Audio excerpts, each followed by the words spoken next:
Hello Year 4, I'm back with Chapter 6, Plan Number 1. Seraphina settled down in front of the television and put her tired feet up on the coffee table. She smiled happily. Her son, Grimstone, was back at home at last, along with his friend Jelly. They'd eaten a lovely supper and now they wanted to watch the news on telly because they thought there might be an interesting item all about them. The newscaster, Tamsin Plank, stared seriously at the camera. News today of a breakout from a top security prison. The criminals, Grimstone and Jelly, managed to escape with the help of a prison visitor. One of the guards was knocked out and left for dead. We were too soft on him, snarled Grimstone. Shh, there's more, hissed Seraphina. In some kind of bizarre ritual, the guard was smeared with chocolate cream and morello cherries. It's thought the criminals had planned to turn Petty Officer Fudd into a giant cake that they could sell to the public for a large sum of money. That way, the only witness to their crime would have been eaten. Luckily, they were disturbed before they could carry out their plan. Police are now hunting for the 2 men and 1 woman. Turn the guard into a cake, muttered Seraphina. Wish I'd have thought of that. Oh, look, she suddenly squeaked. It's them, it's them. The next item was on. We report now from the competition to find the face of the future. Hundreds of hopeful girls turned up to an audition but were completely upstaged by a man claiming to be an ancient Egyptian pharaoh. His costume and dance routine drew wild applause from the audience. It is thought that the man, who says he is 4,500 years old, has been signed up by fashion diva Tamara Salata. His highly individual dress sense, a stunning combination of bandages and exotic makeup, coupled with his eerie dancing, looks set to break the fashion moulds and start a new trend. This is Tamsin Plank signing off for today, and I'm going straight out to buy myself some bandages. Seraphina watched the performance with delight. Oh my, she chortled. Aren't they idiots? Fancy thinking those bandages are the new fashion. They must all be mad. But, my dears, I think I have a cunning little idea. So do I, growled Grimstone. We go to their house and seize the map. Then we go and find the treasure. And then we go and spend loads of money. I should buy a house as a big castle with battlements and everything. That is a castle, my dear boy, said Seraphina. Good. I shall buy a castle and a yacht and a personal jet and a helicopter and a sports car. And I shall buy a chocolate factory, sighed Professor Jelly. All right, boys, enough dreaming. There are 2 problems with your little plan. You seem to forget that the light speeds will recognise you straight away. Secondly, you are on the run from prison. The police are after you. As soon as you show your faces, you'll be arrested. But my face is not nearly so well known. I have a much better idea.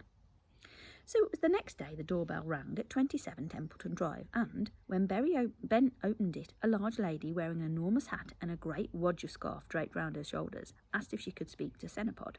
Ben invited her in, and Seraphina Grimstone soon found herself sitting in the Lightspeed's front room. She could not help wondering if the treasure map was somewhere nearby, under the clock on the mantelpiece maybe, stuffed between the books on the shelf, tucked behind one of the pictures on the wall. Charming house, absolutely delightful, she burbled. You should see the bathroom, hinted Ben. Oh, it's a mess, said Carrie. Dad's redecorating again. Seraphina nodded, although she had no idea what they were on about, and she didn't want to know about the bathroom anyhow. At this moment, Crusher of Worms stalked into the room, tail held high. What a beautiful cat, cried Seraphina. So elegant. I love that earring. It's Senny's cat, Carrie told her. We usually call him Tiddles. Where he goes, Senny follows, and vice versa. They're inseparable. Sure enough, the cat was closely followed by the Pharaoh himself.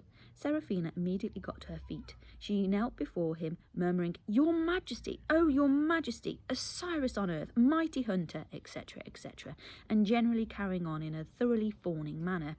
Cenopod was overwhelmed. He drew himself up and said, You may kiss my feet. Thank you, said Seraphina. She gritted her teeth and did as commanded. You may rise and speak.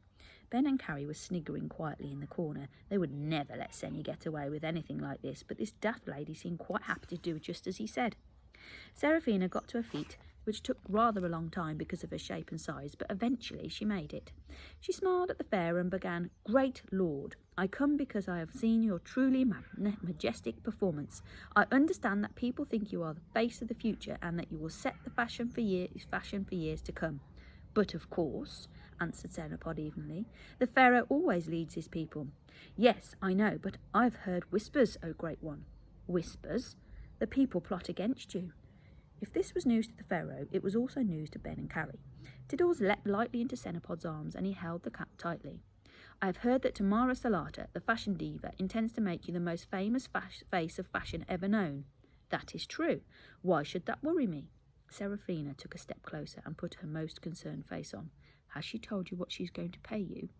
Cenopod's eyes snapped onto Seraphina's. They seemed to glare and glow as he realised that perhaps there was something going on that he should know about. Seraphina held the Pharaoh's gaze. It was something she was very good at. She could outstare a rattlesnake. "Are you saying I should be paid?" Cenopod said slowly. Seraphina smiled and relaxed a little. She knew she had him hooked on her bait. People always wanted money. No matter how much they had, they always wanted more, even if they were the Pharaoh of the whole of Egypt. "Paid in gold," she hinted. "The fashion diva is going to make a lot of money out of you. She's already marketing your costume of bandages as a design of her own." "She shall be cursed," roared Cenopod. "I shall send a plague of fleas to infest her body. I shall have her eyes pecked out by ravens. I shall plunge her feet into cold porridge." This last torture seemed a trifle strange to Seraphina. "Porridge?" she repeated. "He doesn't like porridge," Carrie told her. The Pharaoh turned his gaze back on Seraphina. "So, woman, why do you come here, kissing my feet and telling me this?" Seraphina sighed. At last they had come to the point. "O mighty Pharaoh, the living Osiris, he whose name shall crumble on the pages." "Rumble down the ages," Cenopod corrected her. "Yes, I have come because I can work for you. I can protect you from the fashion diva Tamara Salata. I can make sure you get what you want." Cenopod's ears pricked up. He could get what he wanted. I see. Does that mean anything?" "Anything, Emperor of Hippo and Tickler of Little Frogs." "The diva Tamara gave me handmaidens. You shall have as many handmaidens as you wish. And ass's milk for my bath." "I have a big ass," answered Seraphina evenly, thinking of Professor Jelly. "I shall need a palace." "Consider it done," fawned Seraphina. Cenopod closed his eyes and gave a little nod. This was much more like it. Here was a woman who understood his true worth, a woman who recognised what it meant to be the living god, the Pharaoh, the ruler of Upper and Lower Egypt. "Then we shall leave at once," he said. "Senny," cried Ben, "you can't just go." Seraphina sensed that Ben and Carrie could ruin her plans. Maybe she could offer them a little bribe. "Perhaps you would like something for your friends," she suggested. But Cenopod shook his head. "They are worms," he said dismissively. "Thanks a bundle, Senny, after all we've done for you." The Pharaoh looked surprised at this attack. "I am the Pharaoh. You had no choice. Everyone has to help me or they get—" "Thrown to the crocodiles," snapped Carrie. "OK, you go then, you selfish prig. I hate you. You've ruined my competition and now you repay what we've done for you by ignoring us and calling us worms. Go on then with that fat face here and I hope you rot." And with that, Seraphina and the Pharaoh were practically pushed out through the front door by Carrie, and she slammed it after them.